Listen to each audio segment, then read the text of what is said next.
Départ d'échappée belle, parcours des crêtes.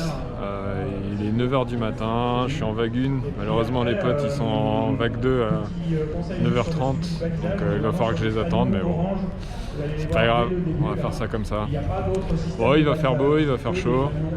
Apparemment c'est magnifique, donc on va bien en profiter. Toute chose, on va regarder un petit peu à quoi ressemble le tracé du parcours des crêtes, donc, qui est la plus courte épreuve proposée par l'organisation de l'échappée belle. C'est une course qui fait à peu près 62-65 km. C'est jamais évident de savoir exactement combien ça fait, en fonction des sites, en fonction des pages aussi internet de la course. On a des kilométrages différents, mais voilà, on sait que c'est à peu près 62-63 km, 4700 mètres de dénivelé positif et 4800 mètres de dénivelé négatif. Donc c'est un ratio qui est assez élevé quand même. Et donc là, ce qu'on peut observer là sur la carte, c'est que quand c'est orange et rouge, c'est que ça monte. Donc plus c'est rouge, plus ça monte fort. Et quand c'est bleu clair, vert, c'est que ça descend. Donc plus c'est bleu foncé, plus ça descend fort. Voilà. Et les endroits qui sont en jaune sont les endroits où c'est plat. Donc comme on peut voir, il n'y a pas vraiment de jaune sur cette carte. Donc voilà. Donc ça, déjà, c'est dans un premier temps par rapport au tracé. On voit que ça démarre au village d'Alvar, dans le massif de Beldon, et que ça finit à Aiguebelle, comme toutes les courses, voilà. Donc qui est au bout du massif de Beldon. Des plus en détail la coupe en fait de la course. Donc ça revient hein, sur ce que je disais juste avant. Très peu de zones de plat là, qui sont indiquées en blanc, hein, avec des pentes à 0%, entre 0 et 5%. Donc là, c'est pas tout à fait la même coloration, mais la même idée, hein. Plus c'est bleu foncé, plus ça monte dur. Donc, entre guillemets, avant le 47e kilomètre, globalement, il n'y a jamais de plat. Donc voilà. Et le début de la course au ravitaillement de Fontaine-Noire, aux alentours du 35e kilomètre, on voit que c'est vraiment la partie qui est la plus pentue et la plus engagée.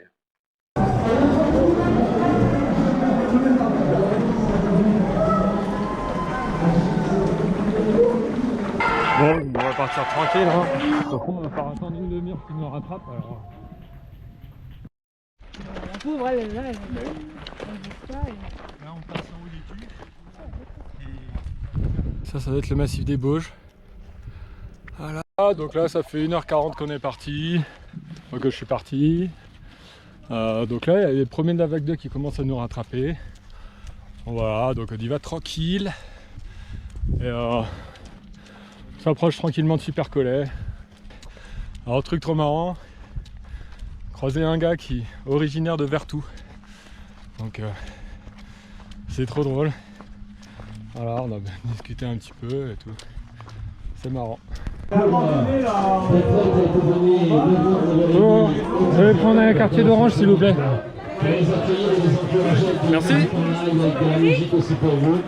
Et on est ensemble pendant il y a des soupes qui sera un petit peu la barrière horaire de Supercollet. Voilà. Là on est à Supercollet. Bon Nicolas, si tu es là, Nicolas de Tourisme d'Alvar-les-Bains, tu peux venir nous dire bonjour. Et puis désolé pour ceux qui voulaient de la tranquillité, parce qu'après avoir couru 2 tiers du parcours, il est monté à 2 tiers du parcours tout seul, et ben tu te retrouves avec l'animateur. Voilà, passer Supercollet. Et il y a Thomas et Jean-Seb qui a disparu, mais il y a Thomas et Jean-Seb qui m'ont rattrapé, donc c'est parfait. Donc il fait beau aujourd'hui. C'est le Mont Blanc là-bas.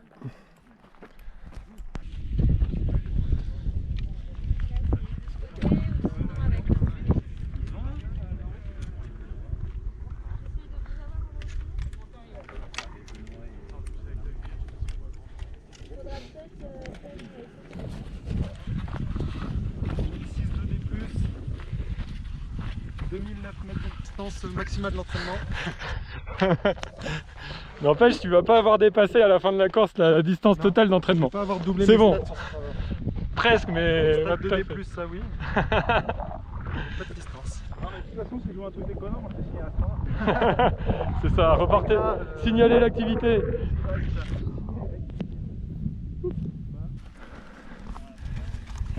Présent. On n'est pas là pour être ici.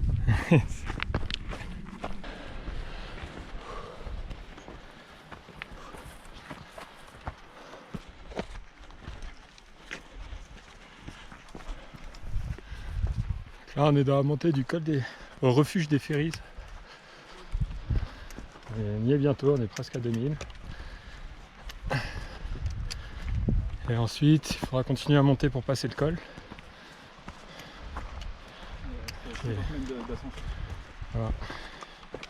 Ensuite on va avoir fait déjà un gros bout de la course en termes de D+. La moitié. Ouais, on aura déjà fait la moitié en termes de D+. Ah, c'est Beldon, c'est minéral.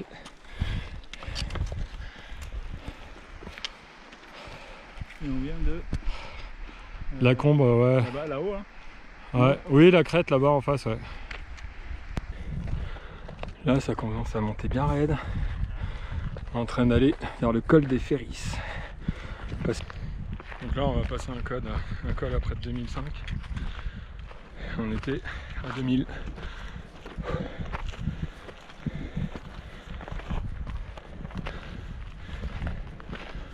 C'était ici la journée passée, là j'essaie de le pointer correctement là, avec le bâton, voilà, c'est ici, le siège on est passé là, on est descendu là, on est venu ici dans la Combe, touc. On a traversé le chemin à la cabane là, ouais. On est parti sur la gauche. On est rentré dans la forêt, on allait faire jusqu'au fond du cirque. Bon, on est toujours là. Ouais, alors je pense que Thomas il est un peu dans le dur. On est bien, par contre ouais, Thomas là ça commence à... son entraînement commence à payer on va dire. Donc, Donc on a le droit de l'insulter et de toute façon il ne le saura pas. Bah il le verra après quoi. Ah il le verra après. C'est quand même une pipe hein ce Thomas. Je pense qu'on va monter juste là et puis après ça va redescendre. Descendu là-dedans, puis on vient là, on remonte.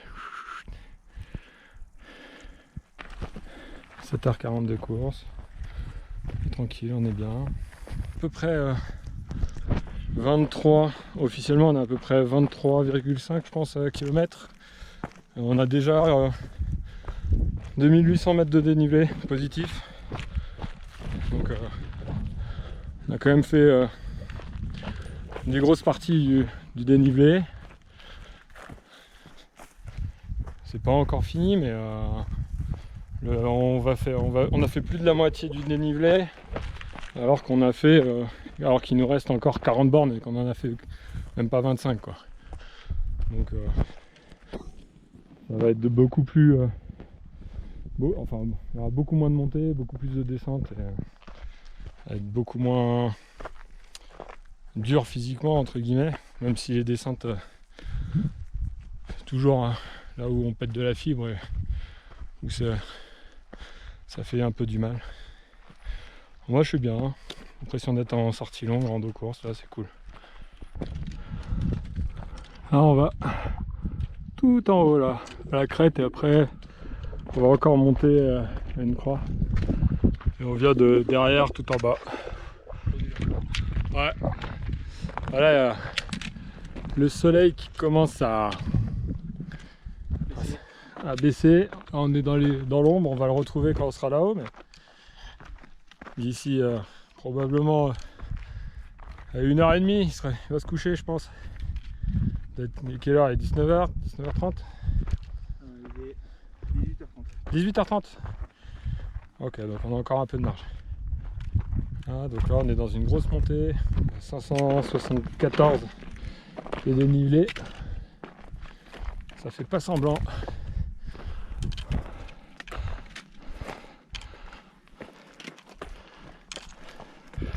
On prend aussi et surtout des fractures de la rétine quoi, je veux dire, putain, ça vaut le coup hein. Ouais, c'est joli. Bon, c'est sympa, c'est bien minéral. Hop là, j'ai failli tomber, petite inattention.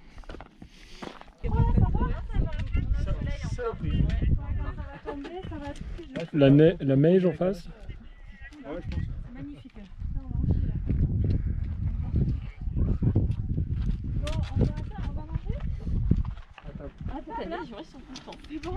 Elle disait, elle est où la vue? Profitez de la vue. Bon courage, merci. Allez, super, bonne descente. Et là, on descend dans les cailloux.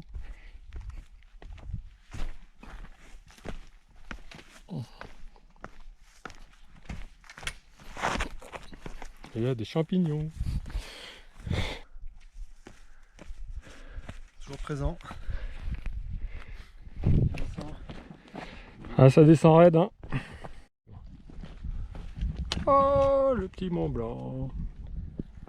Et on va là-bas. Derrière la montagne. Ça va. Je vous cache pas que j'ai pris un gros coup de calgon. Ah. Ça va aller mieux après. Ça va revenir. Et là-bas au fond c'est col de la Madeleine, derrière la barre de montagne. On est toujours à descendre vers le ravitaillot de Fontaine-Noire. Donc on est pas encore au 35e kilomètre. Hein. Et tous les trois ensemble là pour la descente, donc c'est cool.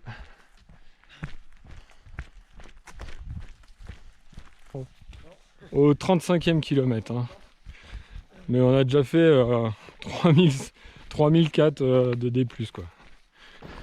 Allez, petit point course. Alors il y a eu pas mal de changements depuis le ravitaillot Fontaine-Noire. Bon, Jean-Sébastien il a mis le clignotant, il a eu un gros coup de moins bien dans la descente et il avait l'air d'être vraiment pas top, donc bon, préféré arrêter là. C'est vrai qu'il en reste un petit bout encore. Je suis sur une crête et je vais avoir une petite remontée, une très longue descente, une grosse remontée de 500 mètres et ensuite ce sera la descente finale. Je me dis que potentiellement je peux arriver vers les 3-4 heures du matin. On va voir, hein, on va voir. J'ai aucune idée de la gueule des descentes, de comment je vais pouvoir les faire. Donc à voir. Et puis du coup là, je suis parti dans la montée. J'étais avec Thomas sur le début de la montée. Et puis bon bah voilà, je suis allé un peu plus vite. Du coup il m'a dit de partir. Et puis bon bah voilà, on va voir si on se croise au prochain ravito ou pas. Ce serait sympa qu'on se croise dans la descente au Pontet. C'est une descente qui est assez variable, des fois c'est assez raide, technique. Là on a une petite portion de piste forestière sur 500 mètres. Parfois c'est du petit chemin comme ça qui se descend très bien, donc je pourrais courir, mais vu qu'il reste une belle montée et encore une belle descente, je préfère garder sous le pied, parce que si je cours maintenant, peut-être que tout à l'heure la dernière descente je pourrais pas du tout la faire et ce sera vraiment une galère. Ah bah tiens, là c'est de la bouillasse là, on s'enfonce.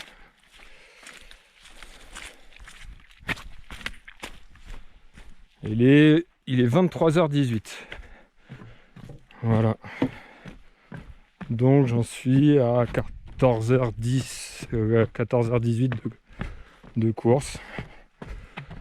Donc bon, est-ce que je vais mettre encore 4 heures? Est-ce que je vais en mettre encore 5? Je ne sais pas. Alors là, je suis sur la fin de l'échappée belle. Je suis dans la dernière descente. Je sais pas, je pense qu'il me reste à peu près 300 mètres de dénivelé, peut-être 4 ou 5 km à faire. Je suis assez content parce que j'arrive à bien courir depuis tout à l'heure. Là par contre il fait un temps là. On a eu l'orage quand j'étais sur la dernière bosse. Et là il s'est mis à pleuvoir. Donc d'un côté moi ça m'a rafraîchi parce que là, au final je suis en plein effort. Je suis trop content d'avoir les jambes. C'est trop cool. C'est la première fois que je finis une course de ce genre là en courant. C'est génial.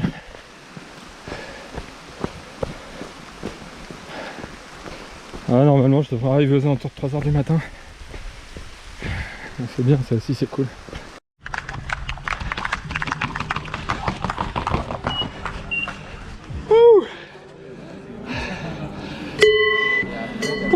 Et voilà, je suis finisher du parcours des crêtes en 17h58, donc juste avant les 18h. J'ai accéléré sur les 2 derniers kilomètres pour arriver avant les 18h. Thomas est arrivé environ 40 minutes après moi, mais lui, il a un temps total de 18h12 ou quelque chose comme ça, parce qu'il était parti une demi-heure après, donc voilà, un temps très similaire, donc parfait. Encore une fois, la team 100% a frappé. On est encore finisher de notre trail, donc pour l'instant, aucun échec. On va continuer comme ça. Donc comme vous avez pu le voir, hein, c'est un parcours qui est super sympa, assez aérien, des paysages de fou. Pour peu qu'on ait du beau temps, là on a eu un temps extraordinaire. C'est sûr que la même chose sous la pluie, dans le brouillard et tout, ça doit être vite une horreur. Je rajouterais de ne pas négliger la première moitié du parcours. Prenez de l'eau sur le ravitaillement, faites bien le plein à chaque fois parce que on n'avance pas bien vite sur cette partie-là. Petit retour face cam là, sur le parcours des crêtes.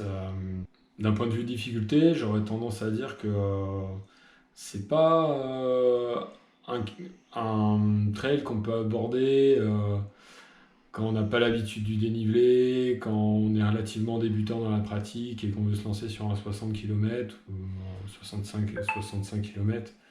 Je pense qu'il y a d'autres trails qui sont plus accessibles pour débuter.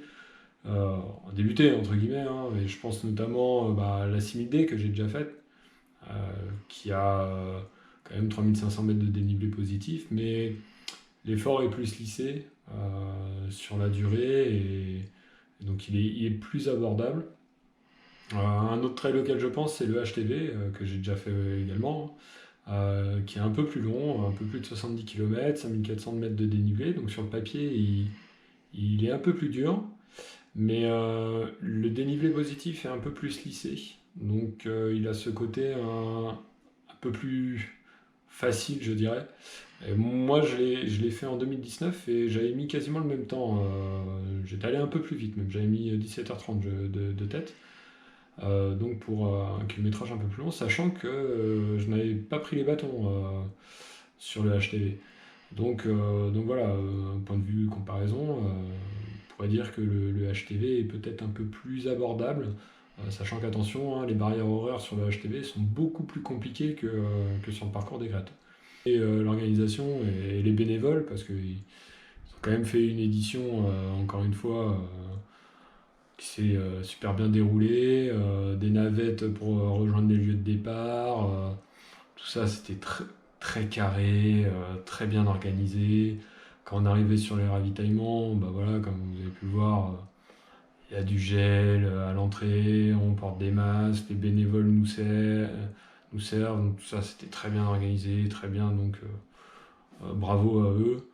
Seul petit bémol, c'est par rapport aux vagues de départ, qui n'étaient pas forcément évidentes pour les coureurs de réussir à se mettre dans les bonnes vagues, si on avait des amis, et ainsi de suite. C'était pas très évident et l'organisation était assez rigide là-dessus, donc ça c'était pas évident.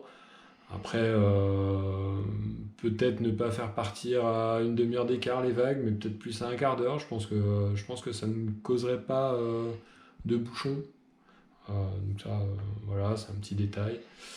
Voilà, et puis après, sinon, pour conclure, il y a quand même un point, hein, ça c'est le low finisher là, un bandeau. Bon, il n'y a personne qui utilise ça, donc je pense que ça sert à rien, quoi. C'est un peu dommage. Après, il y avait un super t-shirt pour l'inscription, hein, avec un beau design et tout, donc ça compense largement. Je vous donne rendez-vous dans une prochaine vidéo où je serai sur le 25 km de l'Imperial Trail du côté de Fontainebleau. C'est pas du tout le même style, mais c'était vraiment très sympa aussi.